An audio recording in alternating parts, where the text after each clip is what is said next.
Hello, everyone, and welcome back to Horror Stories. I know many of you enjoy listening to these episodes as you fall asleep, and I'm truly grateful you're here. Before you fall asleep, let me know in the comments where you're listening from. It's always amazing to see listeners from around the world. And if you enjoy these stories, don't forget to like, subscribe, and turn on notifications so you never miss a new nightmare. Now, dim the lights, get comfortable, and let's begin. Story 1. The first time I heard my own voice coming from inside the wall, it said something I had never told anyone. It whispered my daughter's name. I was 37 years old when I rented the cabin, and I had gone there because my life had become too loud. My name is Daniel Mercer. At the time, I worked as an insurance claims adjuster in Portland, spending most days listening to people describe the worst moments of their lives while I decided how much those moments were worth. 3 months earlier, my wife, Rachel, had taken our 6-year-old daughter, Lily, and moved in with her sister. Rachel said she needed space. What she meant was that she no longer trusted me to be present, even when I was in the room. I booked the cabin for 4 nights, hoping the silence would help me finish a letter to her. The property sat at the end of a narrow logging road in western Oregon. The owner, a broad-shouldered man named Warren Pike, met me at a gas station 10 miles away because, as he put it, GPS gets strange past the ridge. Warren was in his 60s, with a weathered face and a voice that sounded permanently irritated. "You'll have no cell service," he told me as I followed his truck through dripping pine forest. "Generators in the shed. Water comes from the well. Don't leave food outside. Bears. Sometimes." He glanced at me in the rearview mirror. "Mostly raccoons." The cabin appeared between the trees without warning. It was larger than the listing photos suggested, built from dark cedar logs silvered by rain. Moss covered the roof. A chimney leaned slightly away from the structure, and the windows reflected the forest so perfectly that they looked painted black. A woman stood on the porch. She was thin, wrapped in a red coat, with gray hair pinned behind her head. Warren stopped the truck. The woman stared at us for several seconds before lifting one hand. "Who's that?" I asked. "My sister, June." Warren got out. "Thought you left already." June ignored him and looked directly at me. "You staying alone?" "That's the plan." Her expression tightened. Warren muttered, "Don't start." June stepped closer. Rain had collected in the lines around her mouth. "The cabin makes people think they're alone," she said. Warren grabbed her elbow. "She likes frightening renters." "I'm not trying to frighten him. You're doing a fine job." June pulled away and walked toward an old hatchback parked beside the trees. Before getting in, she looked back at the cabin. "Count the windows from outside," she said. "Then count the rooms." Warren apologized after she drove away. "She grew up here," he explained. "Our father built the place. She has ideas about it." "What kind of ideas?" "The kind lonely people get." Inside, the cabin smelled of cedar, cold ash, and something faintly sour beneath the floorboards. The main room contained a stone fireplace, an old couch, and a kitchen barely wide enough for one person. A hallway led to 2 bedrooms and a bathroom. I counted 6 windows from inside. There had been 7 outside. I told myself one belonged to a storage space or attic. Warren showed me the generator switch, the water shutoff, and the heavy iron key for the front door. "Previous renter lost the spare," he said. "Keep this on you." Before leaving, he paused beside the hallway. "You hear mice? Don't worry. Old cabin." Then he drove away. The rain intensified after sunset. It tapped against the roof in restless waves, occasionally interrupted by the heavy slap of water falling from the pine branches. I lit the fireplace, opened my laptop, and began the letter to Rachel. I wrote 3 sentences before hearing a cupboard close in the kitchen. Not slam. Close. A gentle wooden click. I looked over my shoulder. The kitchen was empty. One cabinet door stood slightly open. I searched the room, then checked every window and exterior door. Nothing was disturbed. Around 10, I noticed my iron key was gone. I had placed it beside my laptop. I found it 20 minutes later on the bathroom sink. I laughed when I saw it, though nothing felt funny. I assumed I had carried it there without thinking. That night, I woke to someone walking down the hallway. The footsteps were slow and barefoot. Each board creaked under a careful shift of weight. I sat up in the dark and listened as they stopped outside my bedroom. Hello. No answer. I reached for the bedside lamp. Before I could turn it on, I heard breathing from the other side of the door. Not heavy breathing. Controlled breathing. Someone trying not to be heard. I opened the door quickly. The hallway was empty. The bathroom window was fogged from the inside. Across the glass, for words had been traced with a fingertip. You left them first. I wiped the message away with a towel and did not sleep again. At dawn, I walked around the cabin. The rain had softened the ground, but I found no footprints except my own. I called Warren from the landline. He sounded annoyed until I mentioned the writing. You sure you didn't do it? I'm sure. June may have left something to scare you. Is there another way inside? A pause. No, what about the missing window? The line went silent. Then Warren said, Stay out of the north bedroom closet. He hung up. The north bedroom was the smaller of the two. I had used it to store my suitcase. The closet looked ordinary, narrow and lined with unfinished cedar boards. I removed the suitcase and pressed against the back wall. One plank flexed. Behind it, I found a shallow latch. The panel opened inward. Cold air breathed against my face. A passage extended behind the walls, barely 2 feet wide. The wood inside was black with age. Dust covered the floor except for a smooth central path, as if something had been moving through it regularly. I should have left immediately.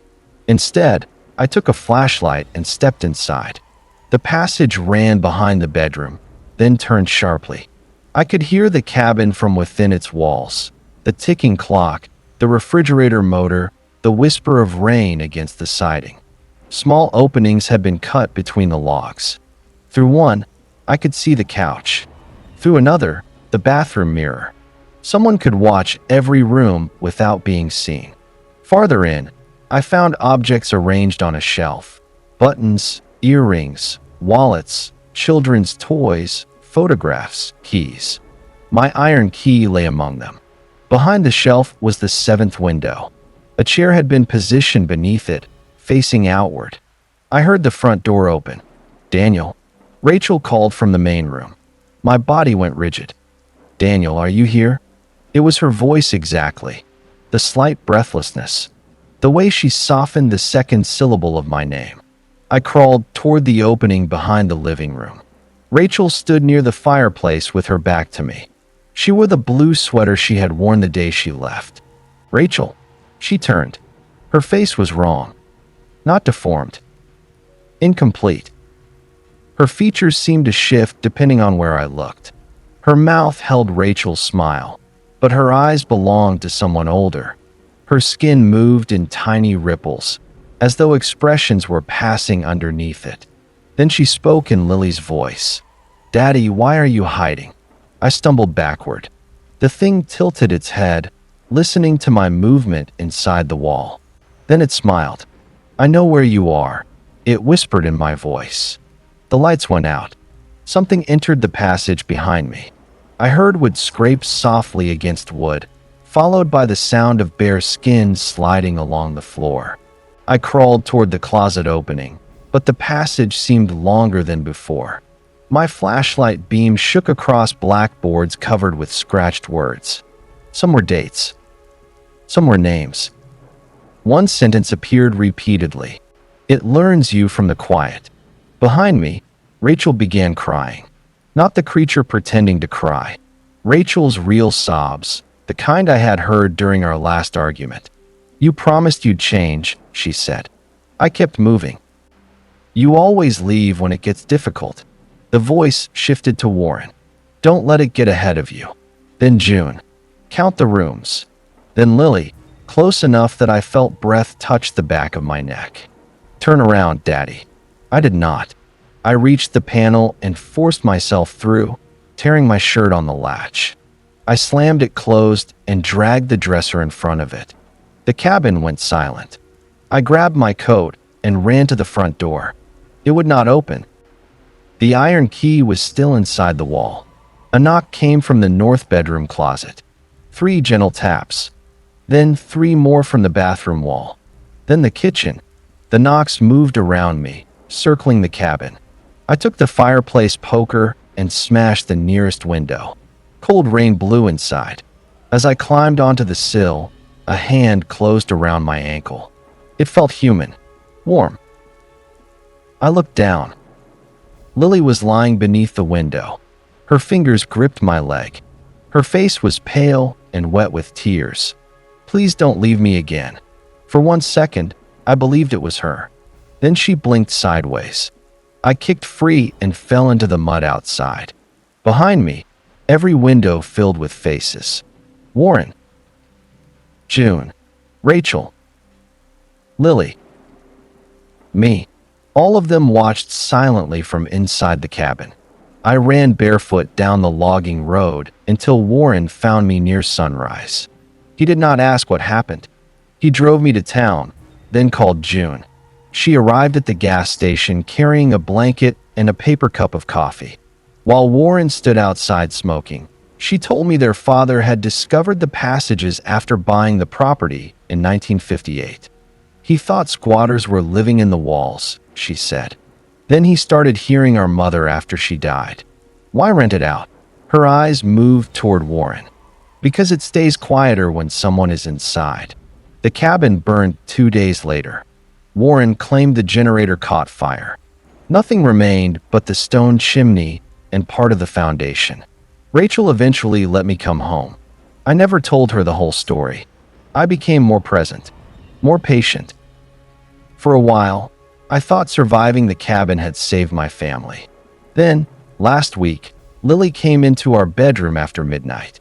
She said there was someone moving inside her wall. I told her it was probably pipes. She shook her head.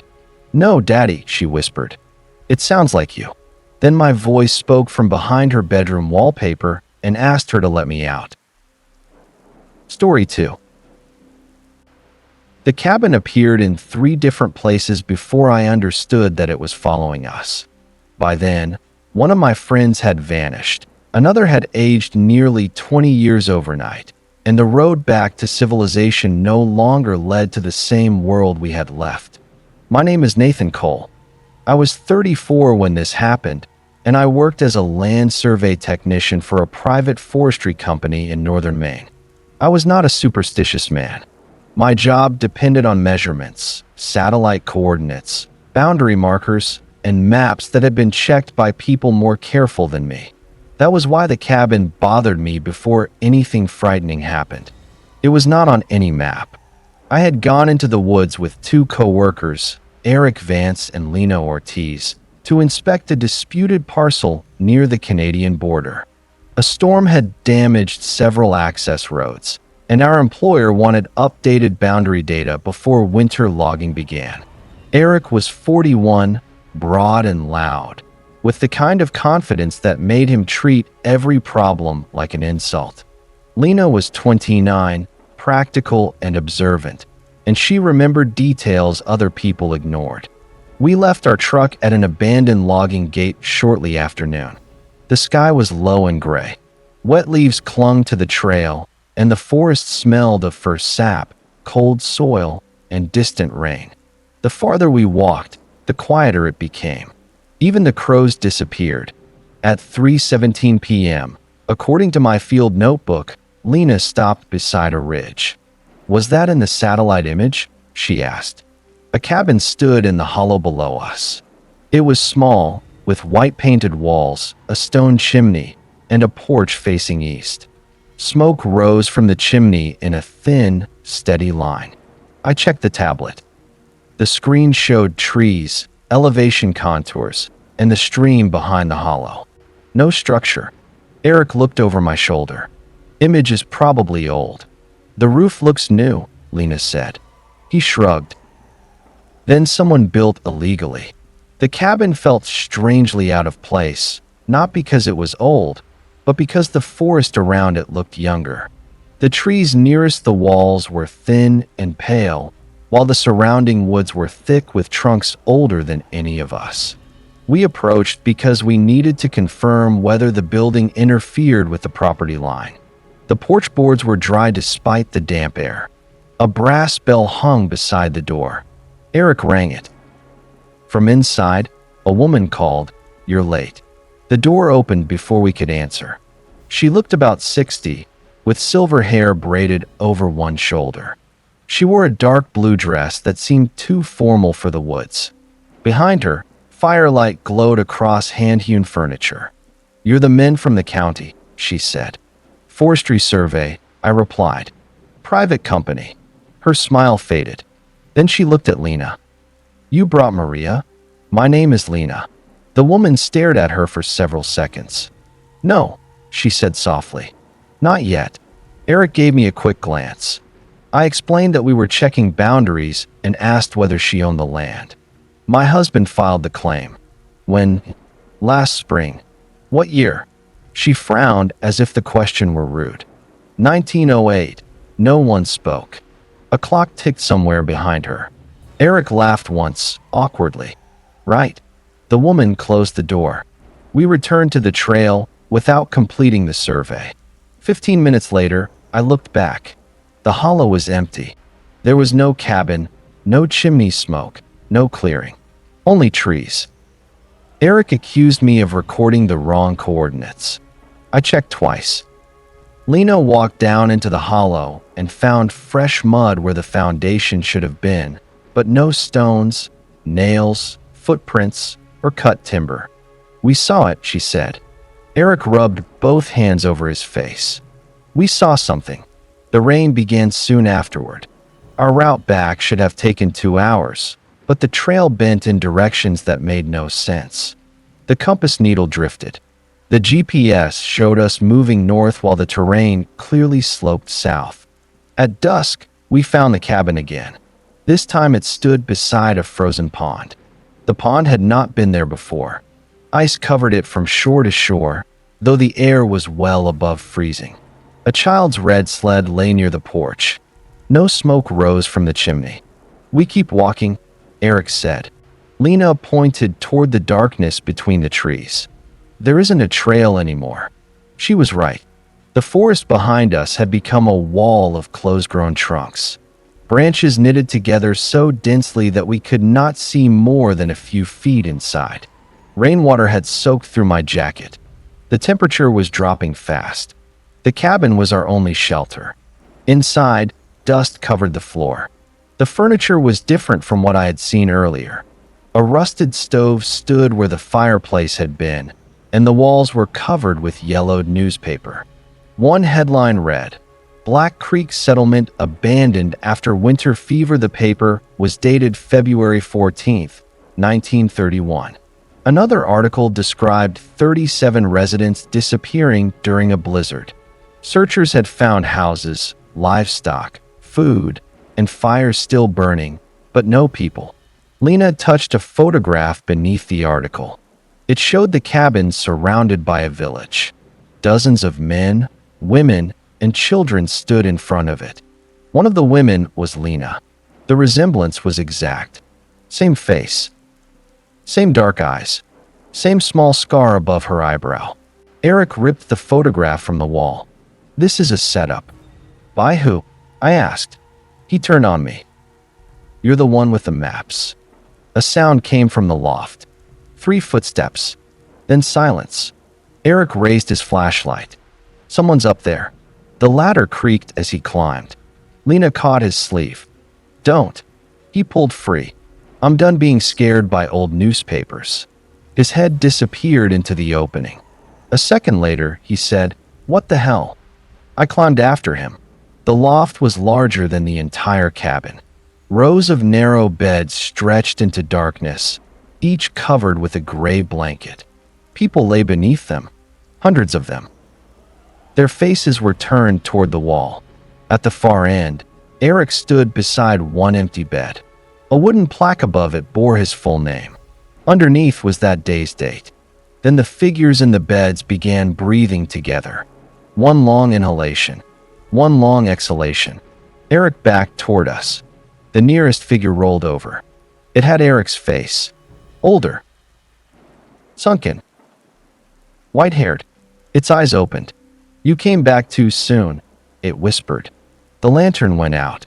Something rushed through the loft, fast enough to shake every bed frame. I heard Eric scream once. When my flashlight came back on, he was gone. Only his jacket remained beside the empty bed. We searched until Lena dragged me toward the ladder. "He's not here. We can't leave him." "Nathan, listen." The people beneath the blankets were speaking now, not loudly. They whispered Eric's name in hundreds of different voices. We climbed down and barricaded the loft opening with a table.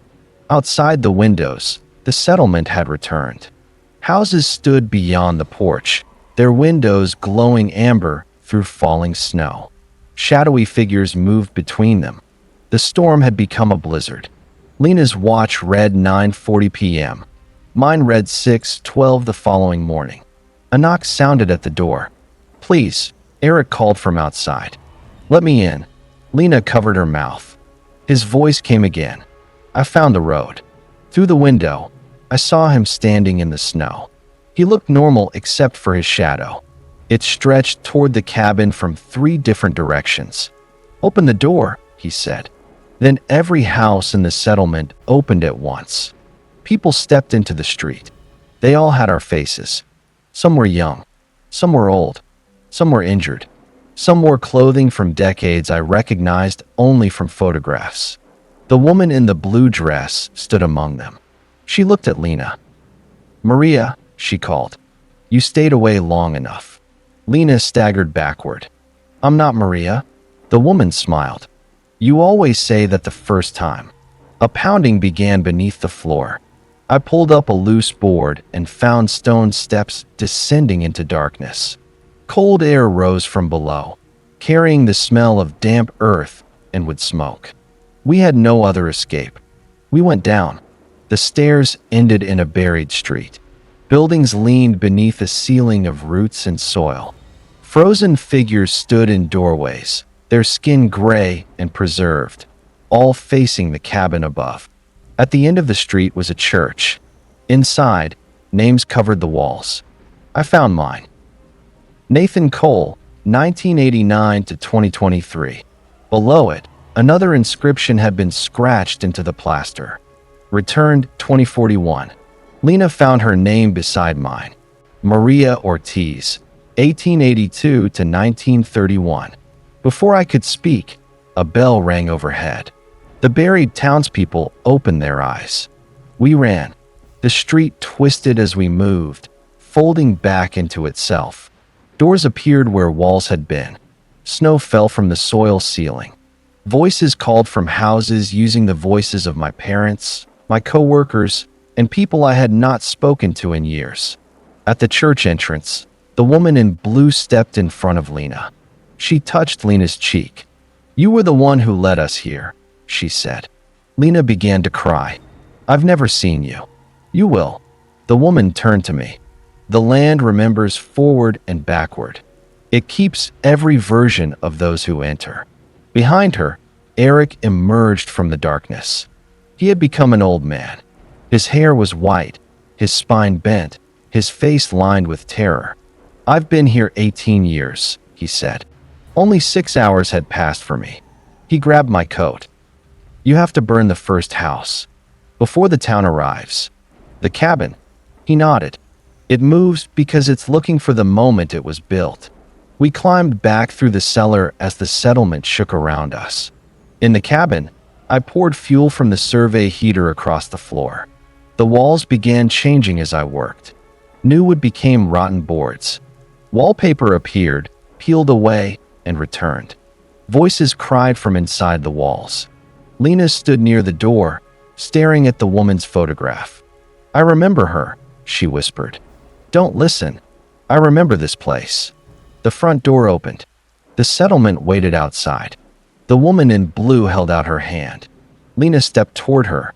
I grabbed Lena and struck the flare. The floor erupted. The cabin screamed. Not the people inside it. The building itself. Every beam groaned like a living throat. Windows showed different seasons at once. Summer rain, winter snow, red autumn light.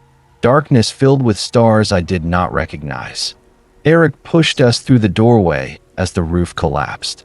He did not follow. For one instant, I saw hundreds of versions of him burning inside. A child, a middle-aged man, a corpse, an old man, and faces he had not yet lived long enough to become. Then the world went white. Lena and I woke beside the logging road in morning sunlight. Our truck was still at the gate. According to my phone, only 40 minutes had passed since we left it. There was no storm, no pond, no settlement, no cabin. Search teams looked for Eric for 6 weeks. Our employer accused us of negligence. Police questioned us separately, but our accounts matched too closely for them to dismiss and sounded too impossible for them to believe. Lena quit surveying and moved to Arizona. She called me once, 3 years later, to say she had dreamed of the woman in blue. She said the fire didn't destroy it, Lena told me. It only sent it somewhere else. Last month, a package arrived at my house with no return address. Inside was a newspaper dated February 14th, 2041. The front page showed a photograph of a vanished settlement in northern Maine. Lena stood among the missing. I stood beside her, and behind us, smiling from the porch of a white cabin, was Eric, still young, still waiting for us to arrive. Story 3. The cabin did not have eyes, but after one night inside it, I knew exactly when it was looking at me. The windows would turn first, not swing open or rattle in the wind. They would shift in their frames by a fraction of an inch, angling themselves toward whatever room I entered.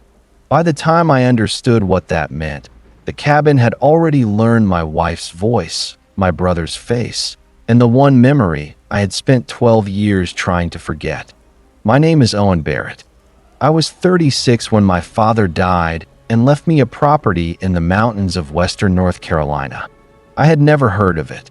The deed described 11 acres of forest and a 2-story cabin near a dried creek bed. My father had bought it in 1998, 3 years before he left my mother and disappeared from my life. The lawyer handed me a brass key and a sealed envelope. Inside was a single sentence in my father's handwriting. Do not let it see you leave. My wife, Claire, wanted me to sell the place without visiting. Your father hid an entire house from you, she said. That's enough reason to stay away. I should have listened. Instead, I asked my younger brother, Marcus, to come with me. He was 32, worked as an electrician, and approached every strange situation with humor until humor stopped working.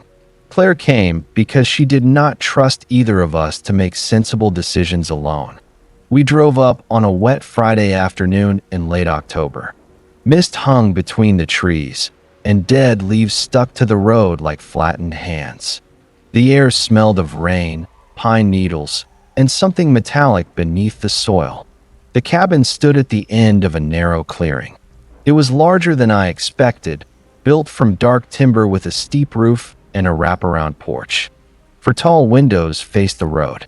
As I stepped out of the truck, I noticed that all 4 reflected me. Not Marcus, not Claire. Only me. Then the wind moved through the clearing, and the reflections returned to normal. You all right? Claire asked. Just tired. The front door opened before I inserted the key. Marcus stared at it. Good start. Inside, the air was cold and stale. Dust covered most surfaces, but the center of the floor was clean, as if someone had recently dragged a wet cloth from room to room. The walls were paneled with polished wood. Framed photographs hung everywhere. Forests, rivers, empty roads, and different views of the cabin. There were no family pictures. Claire ran a finger across the mantel. No dust. A fire had been laid in the fireplace, but not lit. Marcus checked the breaker box. Power's off. Wiring looks prehistoric. Can you fix it? Maybe. Depends whether the house wants electricity. He smiled when he said it. None of us laughed. The first strange thing happened while we unloaded the truck. I carried a box into the kitchen and found the back door open. I closed and locked it. When I returned with another box, the door was open again. This time Claire was standing beside it. I watched it unlock, she said. What do you mean? The handle turned by itself. Marcus examined the latch. Loose spring. He tightened it with a screwdriver. The door stayed shut for 20 minutes.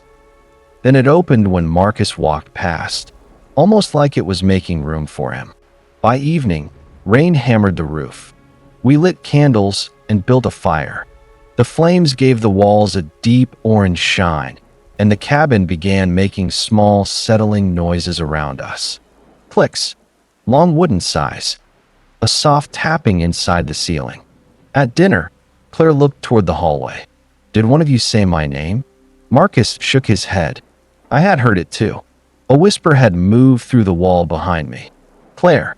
It sounded distant, as though someone had spoken through several rooms. We checked the hallway, bedrooms, and closets. Nothing. On the way back, I noticed one of the photographs had changed. It had shown the cabin in summer. Now it showed the three of us standing on the porch. The picture had been taken from the tree line, perhaps 50 feet away. Claire wore the same green raincoat she had on. Marcus held the box of groceries. I was looking directly at the camera. What the hell is that? Marcus whispered. I pulled the frame from the wall. The photograph was old, its corners yellowed and cracked. Claire turned it over. A date had been written on the back. October 22nd, 1998. The year my father bought the cabin.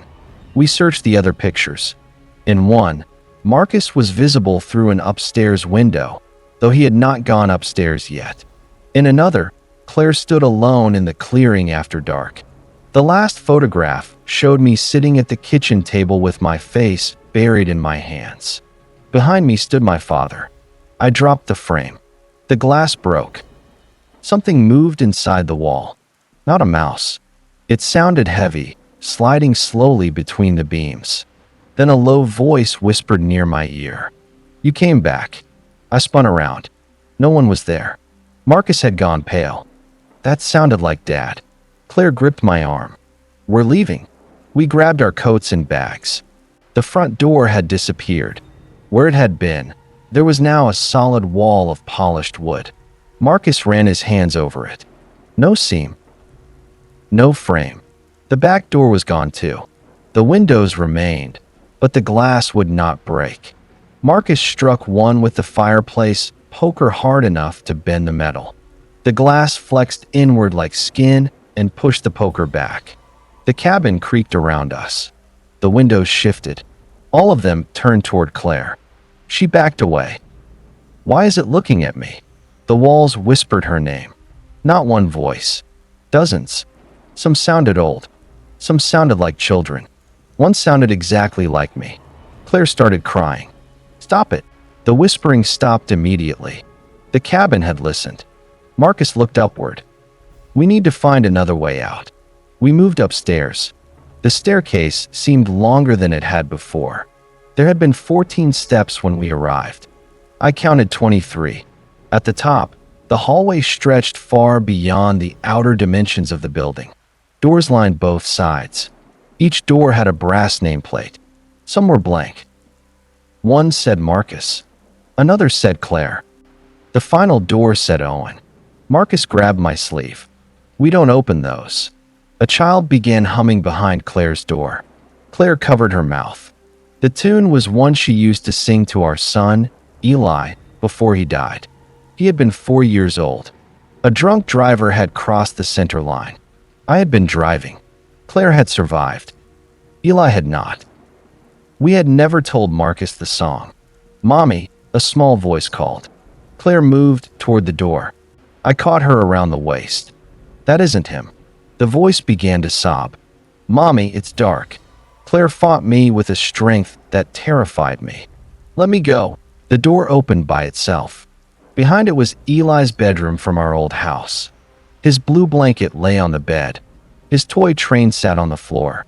Rain streaked the window exactly as it had on the night before the accident. Eli stood with his back to us. Claire stopped struggling. He turned. His face was hidden in shadow, though the room was bright. "Come inside," he said.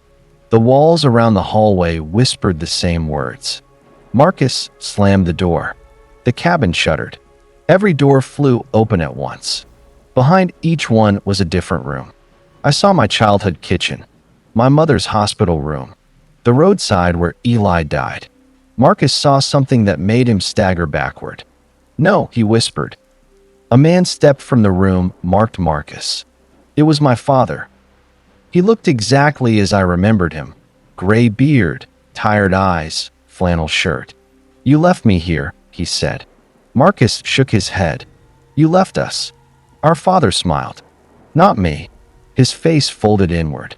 For a moment, it resembled a photograph being crushed from behind. Then it reshaped itself into Marcus. The duplicate stepped into the hallway. It copied his posture, his breathing, even the tremor in his right hand. The cabin's walls began to pulse. Not visibly at first. I felt it through my shoes, a slow contraction beneath the floorboards. The building was breathing. Marcus's duplicate smiled. "He'll leave you," it told Claire in Marcus's voice. "He leaves everyone." The photographs along the hallway changed rapidly. Each showed a different version of us trapped in different rooms. In one, Claire was old and alone. In another, Marcus was inside the wall. In the last, I stood outside the cabin while two people watched from an upstairs window. They were Claire and Marcus. Behind me, the front door was open. My father's warning returned to me. "Do not let it see you leave." I finally understood. The cabin did not merely trap people. It studied them. It learned their grief, copied their voices, and built rooms from their memories. But it needed to watch them go so it could make something accurate enough to follow. I ripped every photograph from the walls. The cabin screamed through the timber. Windows slammed. Doors twisted in their frames. The floor buckled beneath us. "Keep your eyes down," I shouted. "Don't look at the windows." We ran downstairs as the hallway folded behind us. Marcus kicked through the wall where the front door had been. The polished boards cracked, revealing rotten timber beneath. Cold air rushed through. We tore at the opening with the poker, our hands bleeding from splinters. Behind us, Eli called for Claire. My father called for Marcus. Then my own voice spoke from the ceiling. "Owen, look at me." A face pushed outward through the wood above us. My face. Its eyes opened first, then its mouth. "I need to see how you leave." I struck it with the poker. The wood dented like flesh, and black sap ran down the wall. The cabin convulsed. Marcus broke through the final plank. Rain poured into the room. Claire crawled outside first. Marcus followed. I backed toward the opening without turning around. The windows shifted in their frames, searching for my face. My reflection appeared in every pane, except the reflections were smiling. I shut my eyes and threw myself through the wall. We ran into the forest without looking back.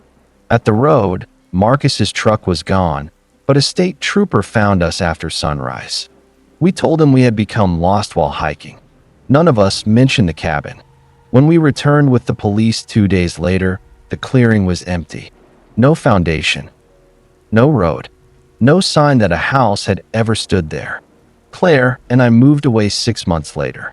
Marcus stopped speaking about what happened, though he refused to enter any building with wood-paneled walls.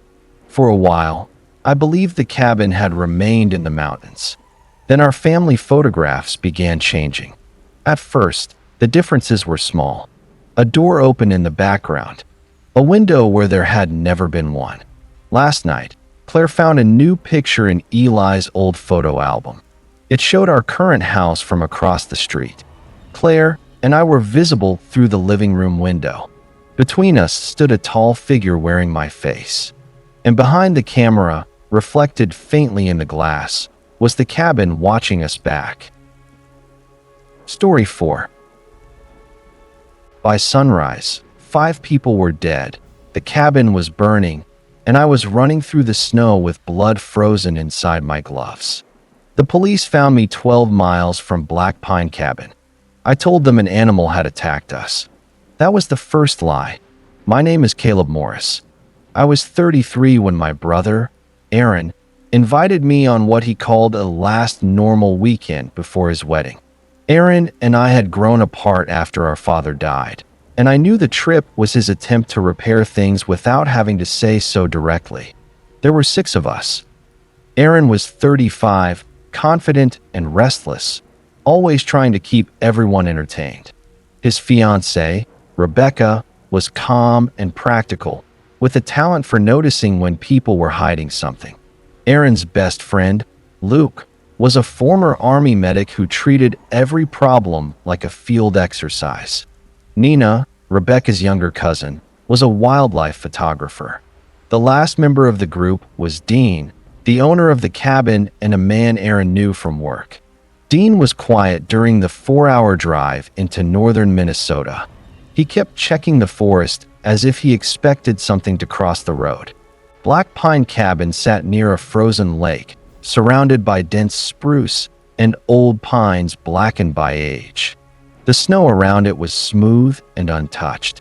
No animal tracks, no fallen needles, nothing. The cabin itself was built from heavy logs and had narrow windows set high in the walls. A steel chimney rose from the roof. Behind the building stood a generator shed and a locked storage barn. Dean stopped us before we went inside. "Food stays indoors," he said. "No one goes outside alone after dark." Luke smiled. "Bears?" Dean looked at him. "No," Aaron laughed. "You really know how to welcome guests." Inside, the cabin smelled of wood smoke, kerosene, and damp wool. It was warmer than I expected. A fire already burned in the stove, even though Dean had arrived with us. Rebecca noticed it too. "Who lit that?" Dean removed his coat. "Caretaker must have come earlier." "There's a caretaker?" I asked. "Sometimes." He changed the subject. The first few hours were normal. We unpacked food, opened drinks, and cooked venison stew. Aaron played music through a portable speaker. Nina showed us photographs from a recent trip to Montana. For a while, the cabin felt almost comfortable. Then Nina found the tracks. She had gone to photograph the sunset and returned after less than a minute, breathing hard. "There's something outside." Luke stood immediately. "What did you see?" "Tracks." We followed her to the porch. A line of prints crossed the snow behind the cabin. They were narrow and deep, shaped almost like bare human feet, but each print was nearly 18 inches long. They began at the forest edge and ended beneath Nina's bedroom window. There were no returning tracks. Aaron crouched beside one. "Someone messing with us?" Dean went pale. "Everyone inside." Luke looked at him. "You know what made these?" I said inside. The sky darkened quickly. Wind moved through the pines with a dry whisper, though the branches barely swayed.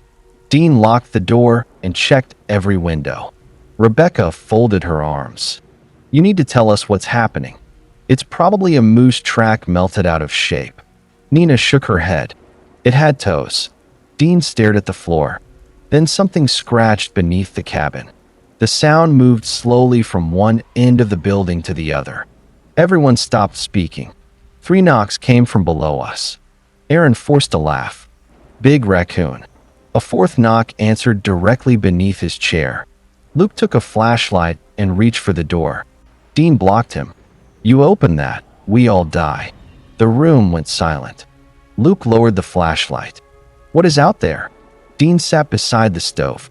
The firelight made the sweat on his forehead shine. He told us the cabin had belonged to his grandfather. Hunters in the area had reported people missing for decades. Sometimes clothing was found, sometimes weapons, never bodies. His grandfather believed something lived near the lake. An animal? Nina asked. Dean shook his head. It watches groups. Learns who trusts who. Aaron stared at him. You brought us here knowing that. I thought it was gone. Rebecca's voice hardened. Why? Because it hadn't taken anyone in 9 years. Something hit the roof. The entire cabin shook. Nina screamed. Heavy steps moved above us, slow and deliberate. Dust drifted from the rafters. Whatever walked there stopped over the chimney. The fire went out. Smoke poured into the room. Luke opened the stove vent while I helped Aaron crack a window. A pale shape passed outside the glass. Too tall to be human. It moved upright, but its shoulders bent forward, almost level with its head. Its skin reflected the snow like wet bone. Then it was gone. The generator shut off. Darkness filled the cabin.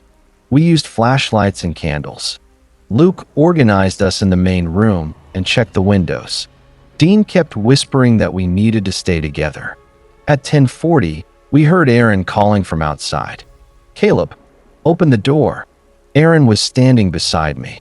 The voice came again, perfect in every detail. Caleb, it's freezing. Aaron gripped my shoulder. No one moved. The voice changed. It became Rebecca, then Nina, then me. It repeated private things we had said during the drive, conversations spoken too quietly for Dean to hear. Finally, it used our father's voice. Caleb, it said, your brother left me alone. Aaron looked at me. I had been the one with our father when he died. Aaron had arrived 10 minutes too late. We had never discussed his last words. The creature knew them. Aaron whispered, what did he mean? Not now. What did he say to you? I turned away. That hesitation was enough. Aaron shoved me. You've kept this from me for 4 years. The scratching began inside the walls. Dean stood. It's working on us. Rebecca stepped between Aaron and me. Everyone stopped. A window shattered in Nina's bedroom. Luke ran down the hall. Nina followed before anyone could stop her. We heard Luke shout. Then Nina screamed once. When we reached the room, the window was open. Snow covered the floor. Luke was kneeling beside the bed, holding Nina's camera. Nina was gone. Her footprints crossed the room toward the window. Outside, they continued to the forest. Only hers. Luke wanted to follow. Dean refused. She's alive, Luke shouted. That's what it wants you to think. Luke grabbed Dean by the coat. You knew this could happen. Dean pushed him away. You don't survive by saving people. The sentence changed everything. Rebecca looked at Dean with disgust. Aaron asked, how many groups have you brought here? Dean said nothing. I understood before he admitted it. The cabin was not simply a family property. Dean had been bringing people there for years. He believed the creature left him alone if he gave it others. Aaron attacked him. They crashed into the table. Luke pulled them apart, but Dean drew a pistol from his waistband. No one leaves until morning, he said. Rebecca stared at him. You brought us here as bait. Dean pointed the gun toward the door. It takes one or two. Usually not everyone. Something began laughing outside. It used Dean's voice. Dean looked toward the window. The glass reflected a figure standing behind him. There was nothing there when he turned. The gun fired. The bullet struck Luke beneath the collarbone. Chaos followed. Rebecca dragged Luke behind the kitchen counter. Aaron lunged at Dean again. I grabbed the pistol, and it discharged into the ceiling. The roof answered with a violent impact. A long white arm broke through the boards. Its hand had too many joints. The fingers folded around Dean's head, not crushing it, simply holding him still. Dean screamed. The creature pulled him upward through the broken roof. For several seconds, his legs kicked above us. Then he vanished. Snow fell through the opening. Luke was bleeding badly. He pressed his hand against the wound and said the bullet had missed the artery, but he could barely stand. We decided to reach the truck. Aaron found the keys in Dean's coat. Rebecca wrapped Luke in blankets. I took the gun. We opened the door together. The clearing looked different. The tree line had moved closer. Nina stood beside the truck. Her back faced us. "Nina?" Rebecca called. She turned. Her face was almost correct. The eyes were too far apart. Her smile widened before her lips moved. Luke whispered, "That's not her." The thing wearing Nina's shape dropped onto all fours and rushed us. I fired. It twisted sideways with impossible speed. The bullet struck a tree. Aaron slammed the door as it reached the porch. Its body hit the wood hard enough to crack the frame. We barricaded the entrance. Then Rebecca screamed. Luke was gone. A trail of blood led to the fireplace. The stone wall behind the stove had opened like a narrow mouth. From inside the dark gap, Luke called calmly, "It's safe in here." Rebecca approached him. I grabbed her arm. Luke's face appeared between the stones. His skin was gray. His jaw moved while the rest of his head remained still. "Rebecca," he said, "come closer." The stone snapped shut. His voice stopped. Rebecca collapsed against me. Aaron stood near the window, trembling. "This is your fault," he said. I thought he meant Dean. He pointed at me. "If you had told me what Dad said, none of this would have happened." "That makes no sense. It chose you first." The creature whispered from the walls. Caleb left him. Aaron opened the front door. Rebecca shouted his name. He stepped outside before I could reach him. The clearing was empty. Aaron walked toward the trees, calling for our father. I ran after him. The cold struck like a blow. Snow entered my boots. The pines rose around us in black columns. I caught Aaron near the lake. He turned with tears frozen on his face. "What did Dad say?" I finally told him. "He asked me to look after you." Aaron laughed bitterly. "You couldn't even do that." A voice came from the frozen lake. Our father's voice. "You still can." A shape moved beneath the ice. It traveled toward us, bending the frozen surface upward without breaking it. Aaron stepped closer. I seized his coat. The ice split. Long fingers emerged and wrapped around his ankle. I held him as the creature pulled. For several seconds, we stared at each other. Then Aaron unzipped his coat. He slipped out of it and disappeared beneath the ice. The surface closed over him without leaving a hole. I returned to the cabin alone. Rebecca was gone. Her gloves lay beside the open wall near the fireplace. I poured fuel through every room and set the curtains alight. As the fire spread, voices screamed from the walls. Nina, Luke, Rebecca, Dean, Aaron, and finally my father. The creature appeared in the doorway. It was taller than the frame. Its body seemed assembled from pale limbs copied imperfectly from the people it had taken. Faces moved beneath its skin like reflections in disturbed water. Aaron's face surfaced along its chest. "Caleb," he begged. I almost went to him. Then he smiled exactly like Nina had. I fired the last bullet into the fuel can. Flames rolled through the room. The creature recoiled, and I jumped through a window. I ran until my lungs filled with the taste of blood. The authorities found the remains of the cabin, but no bodies. Dean's records revealed at least 4 earlier trips involving people who had later been reported missing. They blamed him for everything. I let them.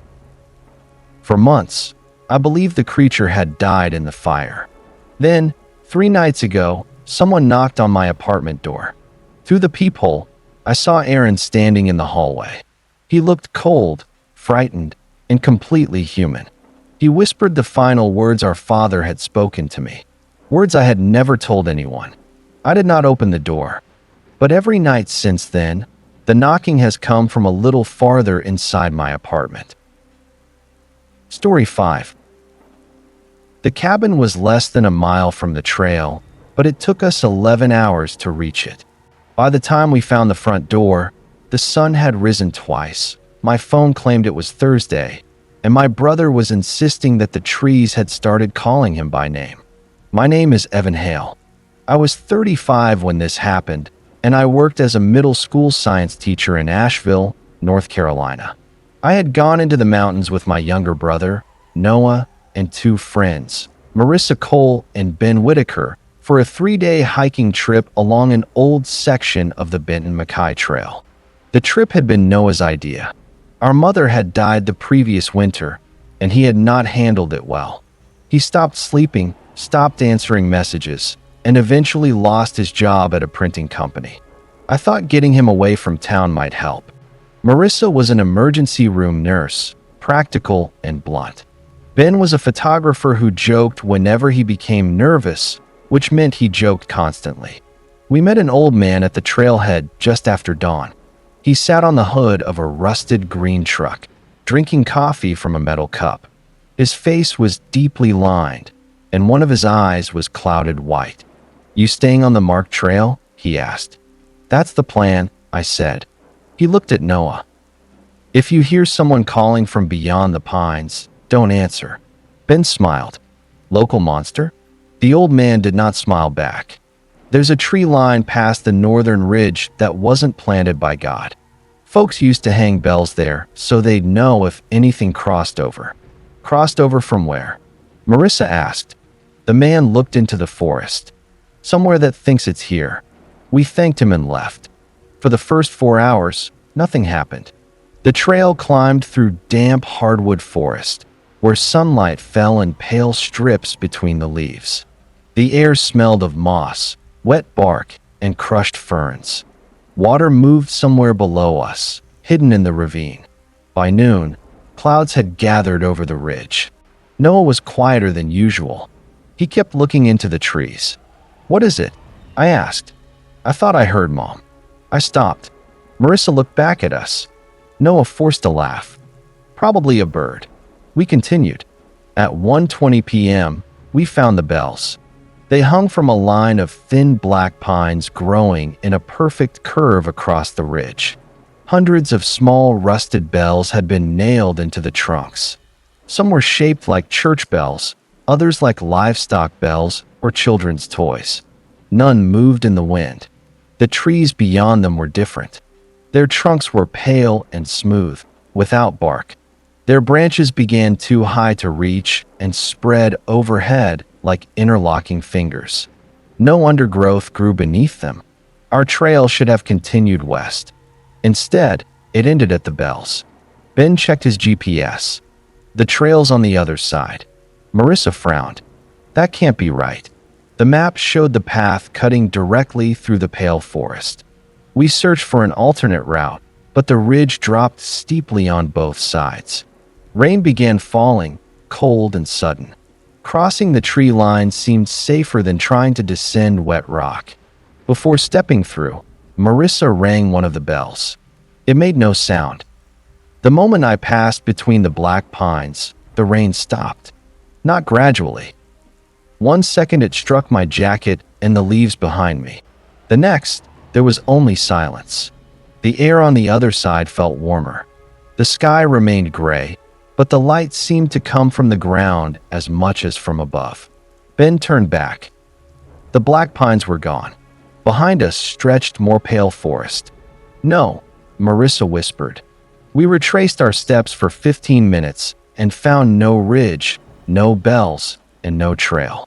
Our compass needles spun slowly. The GPS displayed our location as the middle of Lake Michigan.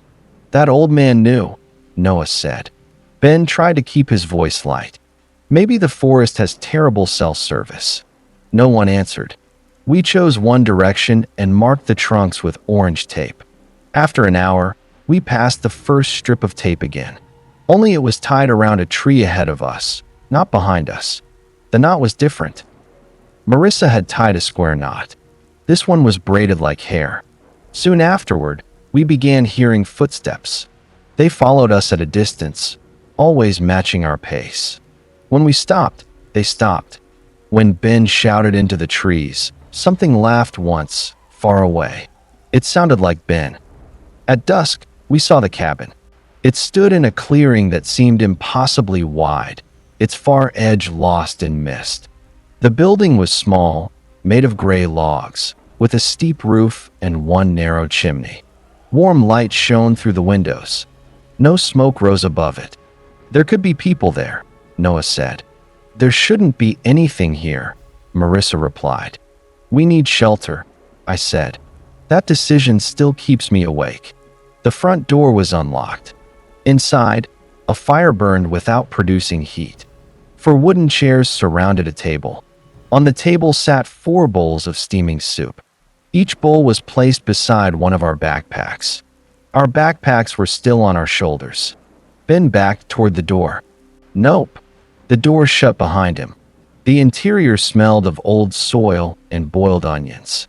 The walls were covered with carvings, trees, bells, houses, and stick-like people walking in circles. A 5th chair stood in the corner. It faced the wall. Marissa pointed at it. Was that there when we came in?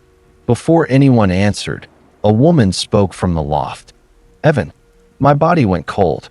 It was my mother's voice. Not merely similar. It carried the slight rasp she had developed during chemotherapy and the soft Appalachian accent she had tried to lose after moving to the city. Noah began to cry. Mom. I grabbed his arm. The old man's warning returned to me. Don't answer. The woman above us stepped across the loft. Dust fell between the floorboards. Noah, she called. I'm sorry I left you. He pulled away from me. It knows things, I said. What if she's trapped? She's dead. His expression changed. For a moment, I saw hatred in his face. You weren't there at the end. I was in the room. You left to get coffee. I was gone 5 minutes. She died while you were gone. The cabin creaked around us. The walls repeated my brother's last sentence in a whisper. While you were gone. While you were gone. Marissa slapped both hands against the table. It's using us. Stop talking. The whispering ceased. Then the 5th chair turned around by itself. The old man from the trailhead sat in it. His cloudy eye was gone.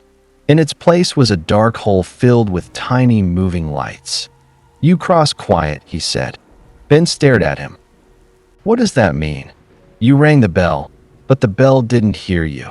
The old man pointed toward the wall carvings. The forest folds around anyone who enters without being announced. The cabin keeps them until it learns where they came from. Why? I asked. So it can open there. The fire behind him bent sideways, as though pulled by wind. The cabin windows no longer showed the clearing. One showed my classroom. Another showed Marissa's apartment. A third showed Ben's parents sitting at their kitchen table. The 4th showed our mother's hospital room. The cabin was looking into our world. Noah walked toward that window. Our mother lay in the hospital bed, alive and breathing. She turned her head. Noah, she whispered. He touched the glass. A hand reached through from the other side and closed around his wrist. I grabbed him, but the window stretched like clear rubber. His arm disappeared to the elbow. Marissa seized his waist. Ben struck the glass with a chair. The window screamed. Every carving on the walls opened its eyes. The cabin lurched. Outside, the clearing tilted upward until the forest stood vertically around us. The floor became a wall, then a ceiling. Furniture slid in impossible directions without falling. The hand pulled harder. Noah screamed that our mother was holding him. I could see her face through the glass. She was smiling. Her mouth opened wider than any human mouth could. I pulled until Noah's shoulder cracked. He came free, but the hand kept his watch. The window snapped shut. On the other side, our mother placed the watch in her mouth and swallowed it. Ben vomited beside the stove. The old man had disappeared. In the corner, the 5th chair now held a pile of wet leaves. Marissa found a trapdoor beneath the table. Cold wind rose through the cracks. We opened it. Stone steps descended beneath the cabin. The carvings began whispering our names. We had no better option. The stairs led into a tunnel lined with roots. Tiny bells hung among them, each vibrating silently. The farther we went, the more the tunnel changed. Soil became wallpaper. Roots became electrical wires. For several yards, We walked through a narrow version of my school hallway buried underground. Classroom doors lined both sides. Children stood behind the glass, facing away from us. One child turned. He had no face, only a small bell embedded in the center of his head. It began to shake. The sound came from inside my teeth. The children turned together. We ran. The hallway collapsed back into roots and soil. Something followed us, moving through the earth without disturbing it. Ahead, we saw the black pine trees and the line of bells. A narrow opening showed the real ridge beyond them, dark with rain. "Ring 1, Marissa shouted. "They don't make sound," Ben said. "Use blood." She cut her palm with a pocket knife and pressed it against a bell. This time it rang. The sound was small and clear. The forest convulsed. The pale trees bent toward us. Branches descended from above, jointed like arms. Faces emerged in the smooth trunks. Dozens of trapped hikers, their mouths moving beneath the wood. Ben froze. One of the faces was his. Older, bearded, terrified. It said, "Don't leave me here." A branch wrapped around his chest. I grabbed his hand, but another branch caught his legs. He was pulled backward into a tree. The pale wood softened around him like wet clay. His face surfaced in the trunk. "Evan," he gasped. "I'm still here." Marissa dragged me through the black pines. Noah followed, clutching his injured arm. The bells rang wildly as we crossed. Behind us, the cabin rose above the forest on long wooden supports. Its windows opened like eyes. Our mother's voice called from everyone. Noah stopped. I turned and saw him looking back. "I have to know," he said.